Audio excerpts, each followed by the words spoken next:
өзіме бірдеңе айтқым келеді да. Өзіме мысалы енді адам баласы енді тоймайды еш нәрсеге, тезіне алып қалады, шүкіршілік деген жоқ.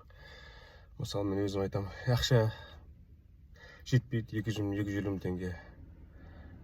Былай тартсаң жетпейді, киімге жетпейді, былай аламаймын. Мынандай машина алғым келеді, иткім келеді, басқалар сияқты мен жасты балдар камер лексуспен жүр деймін да. Ал бірақ өзім айтам да, Ердәулет, бұрын сен обедке нан жеп жүреді ғой, нан. Үйден тамақ істеп алып барып келетін едім жұмысқа. Айына 80 мың, 50 мың теңге табатын едім. Шүкір десейші, қазір сен нан емес, дағадан сатып алып жатсың тамақты. Машинаны жөндеп алдым. Мына машинамен, Нексині 6 айлап, 3 айлап жататын еді. Оны айдай алмай. Жөндеуге ақшам жоқ еді. Аллаға шүкір, шара кішігірім болып жатыр. Қазір бұрын тамақ істеп алып баратын болса, қазір жұмыстан сатып аламыз тамақты. Аллаға шүкір, осы жүріп жатыр.